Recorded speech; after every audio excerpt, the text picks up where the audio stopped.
E olha só, agora vamos falar aqui do novo livro que está sendo lançado pelo Lula, o nosso Lula aqui, né, Rovai? Tem Lula na Fórum também. O Luiz Costa Pinto, jornalista, está lançando o livro reportagem sobre o Augusto Aras, o procurador. Bem-vindo, Lula, tudo bem? Tudo bem, bom dia, Rovai, Dri, quem nos assiste aqui, e obrigado por estar aqui de novo. Tô vendo que você está com o microfone invocado aí, hein, Lula? A gente se profissionaliza, né, Rovai? Mas é tranquilo. Aqui é só para parar, para não dar aquela explosão. Né? Muito bem, muito bem. Lula, conte-nos aí um pouco sobre o livro. Eu queria que você, antes de falar assim, como que você escolheu o personagem? Por que o Aras? De que maneira que você foi se debruçar sobre um procurador da época do bolsonarismo, uma figura controversa, bastante controversa? Figura polêmica, né? Bom, primeiro, antes de qualquer coisa, tá, Rovai? Eu estou lançando o livro no Recife, já lancei em São Paulo, aqui em Brasília, né? E sábado é lá no Recife. Eu espero não receber, né, durante o lançamento, aquelas visitas impróprias, né, e mal ajambradas do MBL que foram te importunar lá na Livraria da Jaqueira, durante o lançamento do teu livro. Pois é, rapaz. Tive que desinfectar o local antes de começar o lançamento, porque tinha baratas e ratos de esgoto. Não é uma livraria, isso não pode, né? Você sabe que a Jaqueira é muito... uma livraria, assim, padrão europeu, não é padrão São Paulo. Num local muito interessante, ali no Recife Antigo, livraria muito bonita. Mas diga lá, Lula. Bom, é o seguinte... Entre fevereiro e março de 2023, no ano passado, quando o Aras ainda era procurador-geral da República, eu recebi um lote de documentos aqui, que eram trocas de mensagens, eram ofícios internos, eram procedimentos de correição, correições que estavam paradas e incompletas dentro do Ministério Público, da PGR, tudo dando conta da época da Lava Jato, mostrando, né, naquela troca de mensagens e de procedimentos incompletos, quão ilegais eram diversas ações, como nós sempre soubemos, da Lava Jato, né, que davam conta de gravações ilegais que estavam em Curitiba,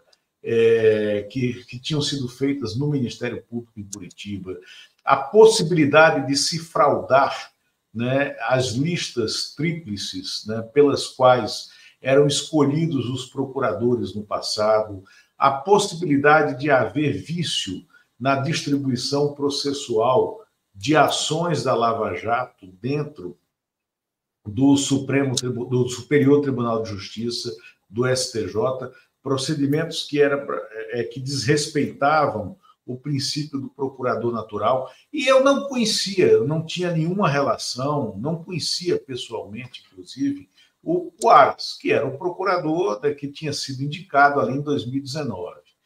Aí, nesse trabalho de levantamento, de tentar mergulhar naquelas informações que eu tinha obtido, né, um amigo comum meu e dele, né, um baiano, muito amigo meu, né, me perguntou: vem cá, você não quer falar, você está com esse material, você não quer falar com o Aras sobre isso? Eu disse: olha, eu não sei se o Aras topa falar comigo, porque eu já bati muito nele, eu já escrevi de maneira muito dura em relação a atos, né, da Procuradoria. Não, ele quer falar com você, eu consultei antes, né, de te perguntar, porque você sempre bateu, mas nunca foi abaixo da linha da cintura, e ele acha que é preciso nesse momento, que alguém com esse olhar, né, independente tenha uma conversa com ele sobre coisas que aconteceram lá. Eu fui ter essa primeira conversa. Tá? Foi uma conversa que se estendeu, que começou sobre o período da Lava Jato, né? Mas foi uma conversa que durou mais de 3 horas e na qual eu fui pescando outros filões de apuração, sobretudo em relação ao desmonte dos golpes que foram tentados, né, em 2021, em 2022, no período de endurecimento do governo Bolsonaro, da democracia brasileira, que foram tentados exatamente como acabou acontecendo em 8 de janeiro de 2023. Aí eu disse, olha, Aras, aqui nós temos diversas possibilidades de apuração. Eu quero estender essas conversas, eu quero ter liberdade para a gente ir, para que eu possa apurar o que eu quiser dentro do Ministério Público no seu período, e eu quero prolongar essas conversas aqui para ir puxando esses fios, né, dos riscos que nós corremos em 21 e 22, né, para a democracia. Ok, aí fomos estabelecendo um calendário, né, de diálogos, e eu disse, no final eu disse para ele, olha, eu acho que a gente tem aqui um livro-reportagem, tá? Esse livro não é uma biografia, não é sequer um relato biográfico, é um livro-reportagem sobre aquele período, né, na PGR, onde a gente tem apurações que mostram as ilegalidades cometidas pela Lava Jato, como a Lava Jato foi desmontada por dentro da PGR, independente mesmo da Vaza Jato, tá? Por causa das ilegalidades, da falta de institucionalidade dos procedimentos internos deles, né? E das brigas internas. Tem, assim, troca de mensagens, Rovai, Dri, né? Uma coisa absolutamente alta naqueles 2 prédios cilíndricos que cediam à PGR, é a fofoca, tá? Você tem várias turmas diferentes, você tem pessoas que se odeiam e que, sob o manto do Ministério Público, cometeram ilegalidades, tá? Aí tem uma outra parte que eu acho muito interessante do livro, são os capítulos dedicados ao desmonte, sobretudo do golpe de 2021, tá? Que estava pronto para ser consumado no 7 de setembro de 2021, com auxílio das polícias militares, né? E que foi desmantelado por uma ação silenciosa de procuradores coordenados pelo Aras, de ministros do Supremo coordenados pelo Toffoli e pelo Alexandre de Moraes, e também do Ministério Público Militar. E como que foi a atuação do Aras para esse desmonte, Lula? Porque ele teve, estou no começo do livro, você conta inclusive como ele atuou ali junto com o Toffoli para fazer com que o Bolsonaro saísse do país, né? Deixasse, porque ele não queria reconhecer a derrota, e foi uma saída ali que o próprio Aras defendia, né? Que ele não estivesse, então, no país, já que ele não iria passar a faixa para o presidente. Exatamente. Aí eu tenho, para mim, um senso muito fundamentado de que livros que contam pedaços da história não tem spoiler, porque as coisas aconteceram, estão aí, né? Então, não é spoiler nenhum que eu vou dar aqui, isso é o final do livro que você está falando, em que o Aras marca um jantar, né, na casa do Fábio Faria, que era ministro das Comunicações e da SECOM do Bolsonaro, o genro do Silvio Santos. E esse jantar foi marcado para o dia 18 de dezembro de 2022. O Bolsonaro ainda não tinha decidido, até aquela data, se iria passar a faixa, se não iria, se iria estar no Brasil, se não iria, o que é que iria fazer, e não tinha, como até hoje não fez, né? Não tinha admitido a derrota. Então, o Fábio Faria convida o Aras, o Toffoli, para um jantar, era um domingo, tá? Na casa dele, com o Bolsonaro. O Mauro Cid também foi, né? Um outro deputado, o Ciro Nogueira, né? Presidente do Progressistas, foi. Um deputado daí de São Paulo, acho que Gilberto Nascimento, que é do Progressistas também, estava dando carona aérea ao Ciro Nogueira e também foi para esse jantar. E nesse jantar o Bolsonaro chorou, o Bolsonaro ainda estava inconsolável com a derrota, e o Bolsonaro, assim, foi um jantar meio lúgubre, né? Até pela iluminação ruim do local, mas o Aras e o Toffoli estavam tentando convencer o Bolsonaro a dar uma declaração, né, pela derrota. Quando viram que era impossível, o Bolsonaro se retira para um quarto e pede para ter conversas em separado com os dois, né? Só eles, conversas reservadas. Depois ele sai dessas conversas e anuncia, é aí que ele anuncia, né? Então, está decidido, eu vou embora do Brasil, eu vou sair do Brasil antes do dia 31 de dezembro e eu não vou passar a faixa para o Lula, né? E aí ele manda que o Mauro Cid, o Ciro Nogueira e o Fábio Faria organizem a viagem dele, que acaba sendo para Orlando, né? A viagem que terminou sendo a viagem do escambo de joias, né? O Lula, depois disso, teve o 8 de janeiro. Né? Depois disso, teve o 8 de janeiro. E antes disso, já tinha ocupação de quartéis. Né? O que aconteceu? Isso não foi investigado? Não teve nenhuma ação da Procuradoria-Geral da República? Então, vamos voltar a 21. Tá? Em março de 21, né? Vocês lembram que no início do mês de março de 2021, nós tivemos a demissão do ministro da Defesa, que era o Fernando Azevedo Silva, e junto com ele foram demitidos os 3 comandantes militares do Exército, da Marinha e da Aeronáutica. Ali começava o 7 de setembro golpista de 2021. Naquele momento, né, quando há aquela troca geral de comando, né, entre os militares, um general procura o Toffoli, que naquele momento era ainda presidente do Supremo, e outro general procura o Aras, que já era procurador-geral, né, da República, e dizem, são pessoas diferentes, dizem, olha, está se armando uma coisa muito esquisita no país.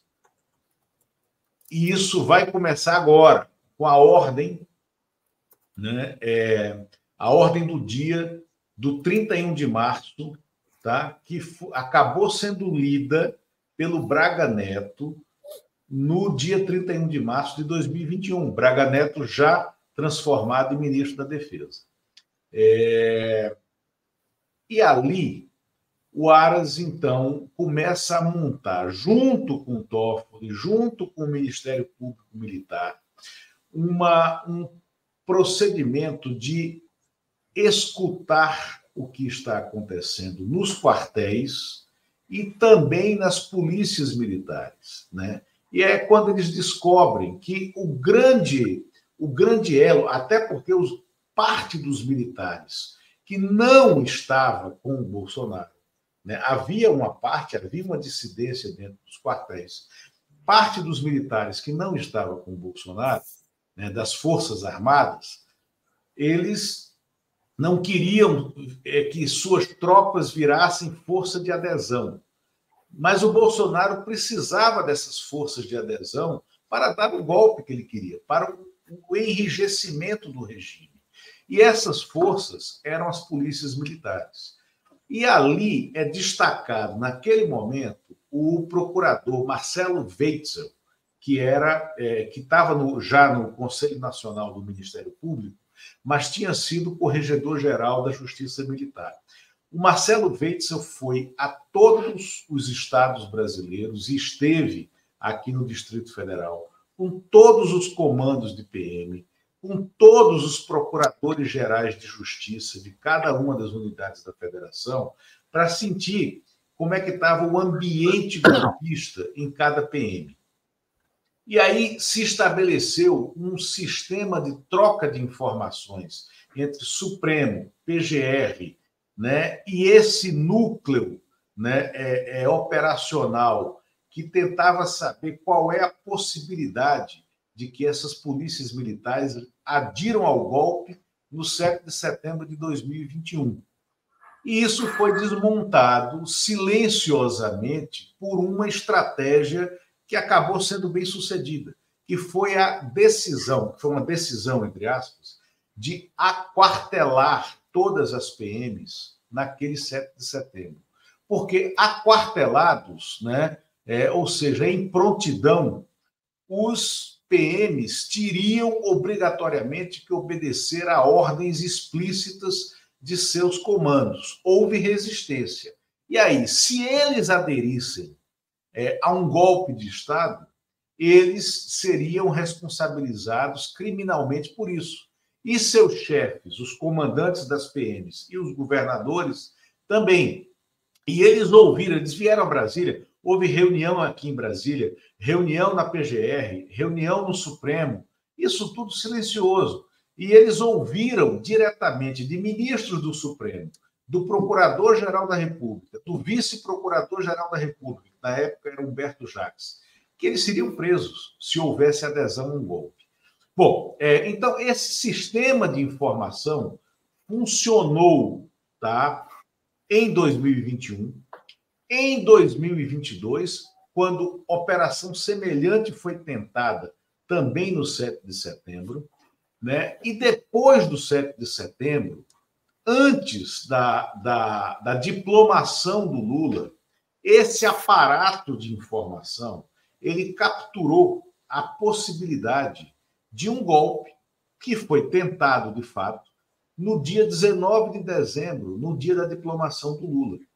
E aí, o Aras e o Toffoli, em momentos diferentes e a partir de fontes diferentes, tiveram a informação segura de que seria tentado um golpe. Eles, então, vão procurar, no caso do Aras, né, o Aras foi procurar o Rui Costa, esteve com o Rui Costa e com o Jacques Wagner, chamou-os à casa dele, em Brasília, para um jantar, né? E o Toffoli foi procurar o Alexandre de Moraes e o general Gonçalves Dias, que na época coordenava a segurança antes da posse do Lula, o G. Dias, que virou ministro do GSI, para dizer, olha, tem uma coisa estranha no ar, né? É melhor antecipar essa diplomação, porque estão preparando alguma coisa para acontecer no dia 19. Então, foi por sugestão deles que a diplomação do Lula foi antecipada em exatamente uma semana, para o dia 12 de dezembro. Ainda assim, no dia 12, aconteceu aquele badernaço aqui em Brasília, né, que tocou fogo em carros na frente da Polícia Federal, mas não teve a dimensão que eles pretendiam. Só um parênteses, Lula, que a Fórum fez uma matéria histórica do Henrique Rodrigues, demonstrando como, a partir de uma fonte da Polícia Federal, nesse dia 13, no dia seguinte, né, mostrando que tudo tinha sido promovido pelo GSI, coordenado pelo general Heleno, e que tinham ali muitos policiais, né, e militares envolvidos na ação. E a PM de Brasília, que não reprimiu aquela ação. Exatamente, né? Ninguém foi preso. Exatamente. Então, aí aquilo era uma parte do que poderia ter acontecido em escala muito maior no dia 19 de dezembro. Então, o sistema de troca de informações que eles tinham estabelecido a partir da PGR tinha funcionado. Agora, para quê? Aí vem a sua questão, Rovai. Não dava para prender o Bolsonaro, não dava para evitar tudo isso prendendo o Bolsonaro. Aí vem a argumentação do Aras, né, no processo de apuração do livro. Ele diz, olha, não tinha ocorrido o cometimento do crime. A gente não tinha prova de que ele estava na cabeça, né, daquela nuvem golpista. E como instituições, nós tínhamos que atuar para evitar qualquer ruptura, né, e sempre dentro da lei. Se não tinha havido ruptura, não tinha havido crime. Essa é a argumentação jurídica. E aí vem a última troca de informações desse núcleo de informações que preveniu e atuou preventivamente contra os golpes de 21 e 22, foi no dia 31 de dezembro, tá, de 2022, um dia antes da posse do Lula. O Toffoli e o Aras conversam ao telefone e, olha, está tudo bem, tranquilo, o sistema está funcionando, não tem nada, não vai acontecer nada na posse, como de fato não aconteceu.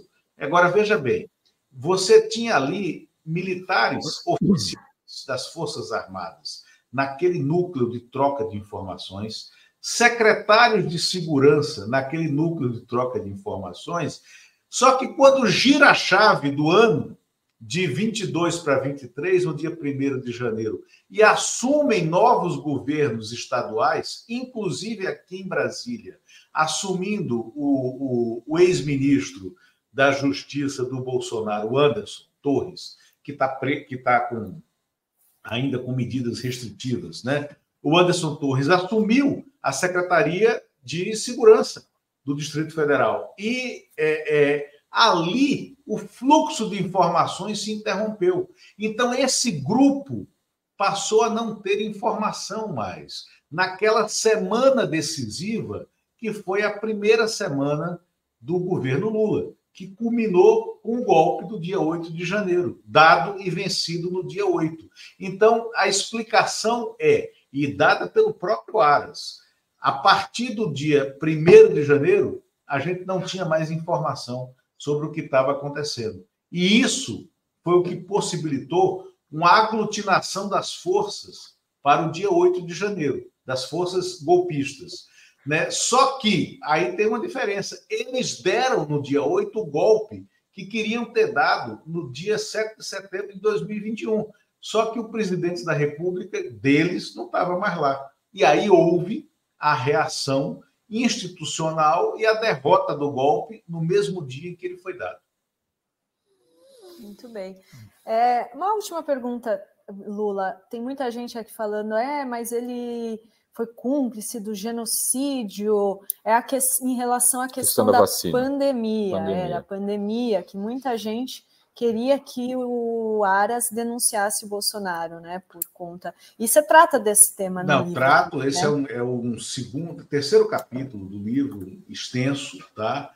Eu, desde o princípio, deixo claro no livro também, que eu discordo da decisão final de não denunciar, né? Mostro ali no livro, inclusive, tem uma escalada, né, das entrevistas, das frases, dos absurdos ditos pelo Bolsonaro, né? E o Aras, ali, ele diz o seguinte, olha, o Ministério Público acompanhou desde antes da decretação da pandemia como pandemia pela OMS, né, o que estava acontecendo no país. De fato, e ele admite, o presidente falou tudo que não poderia ter falado, o presidente falou tudo que não deveria ter falado, né? Você teve diversas denúncias de ações criminosas, porém, o segundo e o terceiro escalão do governo, o estado profissional, né, do governo, pessoas dentro da máquina pública que tinham condições de fazer o Estado operar para importar vacina, distribuir vacina, impor regras de segurança. O governo, o Estado se impôs, né? Independente dos absurdos que ele falava e professava. E aí vem uma participação política dele, eu estou explicando aqui a atitude dele, uma participação política dele, sim, porque ele tinha a crença de que o Brasil não suportaria, é uma crença dele, né, e de outros procuradores, de outros subprocuradores também, o Brasil não suportaria passar por um processo de impeachment, né, junto com a pandemia. E também, no fim desse processo, se houvesse um impeachment do Bolsonaro, né, por causa daqueles motivos, quem assumiria era o Mourão. Né? Que garantia se tinha, né, que as coisas iriam se resolver melhor ou se deixasse o Estado funcionando.